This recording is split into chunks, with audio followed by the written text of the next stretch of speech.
5 برس پہلے جب میں 21 برس کی نوجوان لڑکی تھی تو انہی دنوں میں میٹرک کا امتحان پاس کر کے فارغ ہوئی۔ اوپر سے گرمیوں کی چھٹیاں ہو گئی تو میں نے امی سے کہا کہ اپنی خالہ نورین کے پاس کچھ دنوں کے لیے جانا چاہتی ہوں۔ میری ایک ہی خالہ ہیں جو کہ بہاولپور کے گاؤں میں رہتی ہیں۔ ان کی شادی چند سال پہلے اس وقت ہوئی تھی جب میں پیدا ہوئی تھی۔ اب تو خالہ کا 16 سال کا ایک بیٹا بھی تھا۔ خیر کچھ دیر کی ضد کے بعد امی نے مجھے خالہ کے یہاں جانے کی اجازت دے دی اور بھائی مجھے خالہ کے یہاں چھوڑنے گیا جو کہ اسی دن ہی مجھے وہاں چھوڑ واپس لوٹ آیا تھا۔ میری خالہ مجھے اپنے گھر دیکھ کر بہت خوش ہوئی۔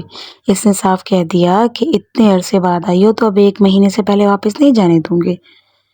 بس آرام سے یہاں رہو۔ مجھے پہلی نظر میں خالہ کا بیٹا بہت پسند ہے جو کہ بہت خوبصورت تھا لیکن عمر میں مجھ سے بہت چھوٹا تھا۔ لیکن خالہ میرا بہت عجیب قسم کا شخص تھا۔ اس کو دیکھ کر خوف آتا تھا۔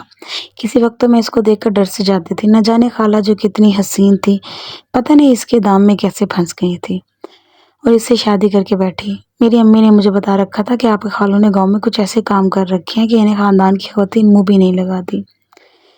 ان کی کرتوتوں کی وجہ سے چونکہ گرمیاں تھی اس لیے خالہ اور خالو رات کو چھت پر سوتے اور میں اور سلمان نیچے صحن میں پنکھا چلا کر ایک ہی چارپائی پہ سو جایا کرتے تھے۔ سلمان میرے ساتھ کافی مانوس ہو گیا تھا۔ ایک رات میری آنکھ کھل گئی تو نیند نہیں آ رہی تھی تو میں نے چھت پر جانے کا سوچا لیکن اندر سے ڈر بھی گئی کہ کہیں معلوم پر خالو جاگ رہے ہیں اور کیا سوچے گا کہ آدھی رات کو یہاں کیا لینے آئی ہے۔ میں آپ کو پہلے ہی بتا چکی ہوں کہ میرے خالو دیکھنے میں عجیب شخصیت تھی۔ وہ سارے دن مجھے عجیب نظر سے دیکھتا رہتا تھا لیکن جب میں ان کو دیکھتی تو مسکرانے لگتا تھا۔ خالہ ان کے سامنے کم ہی بات کرتی تھی اور مجھے یوں معلوم ہوتا تھا کہ جیسے خالہ ان سے ڈرتی ہیں۔ لیکن ایک بات یہ بھی تھی کہ خالو کے گھر میں خالہ کو ساری آسائشیں مہیا کر رکھی تھی جس کی کسی بھی عورت کی خواہش ہو۔ خیر میں نے دبے پاؤں چھت پر جانے کا سوچا۔ چنانچہ میں دبے پاؤں چھت پر چڑھنا شروع ہو گئی۔ ایک ایک کر سیڑھی پر بنا آواز پیدا کی۔ ایک قدم رکھتی ہوئی میں چھت کے بالکل پاس پہنچ گئی۔ میں جیسے ہی چھت کے قریب پہنچی میرے کانوں میں کچھ عجیب سی آوازیں پڑ رہی تھی جیسے کوئی تکلیف سے کرا رہا ہو، جیسے کوئی حیوان غرا رہا ہو یا جیسے کوئی کسی چیز کو زور زور سے فرش پر رگڑ رہا ہو۔ میں پریشان ہو گئی کہ آخر چھت پر ایسا کیا ہو سکتا ہے۔ خیر میں ڈرتے ڈرتے سر اوپر نکال کر دیکھا تو چاند کی روشنی میں ایک عجیب منظر دیکھا۔ خالو چارپائی پر لیٹا تھا اور خالہ اس کے سر میں سرسوں کے تیل سے مالش کر رہی تھی۔ خالو کبھی منہ سے عجیب سی آوازیں نکالتا اور پھر خاموش ہو جاتا۔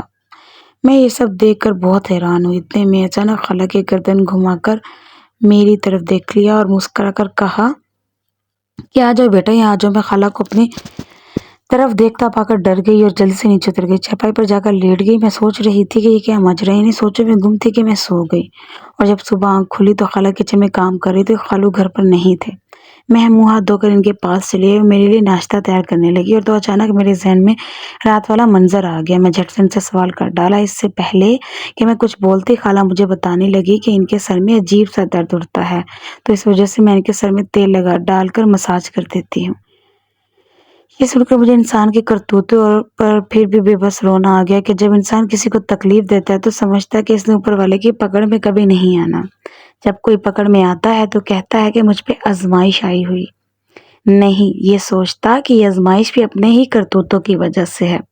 یہ سن کر مجھے ترس آیا خالو پر اور ان سے ہمدردی بھی ہو گئی لیکن میں ان سے محتاط بھی زیادہ ہو گئی تھی کہ کیا معلوم وہ مجھے بھی اپنی ہوس کا نشانہ نہ بنا دے۔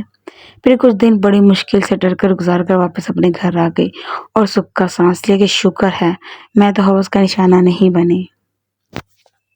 اگر آپ کو میری سٹوری اچھی لگی ہے تو پلیز میرے چینل کو سبسکرائب کریں، لائک کریں، شیئر کریں اور بیل آئیکن کے بٹن کو دبانا نہ بھولیں۔ شکریہ۔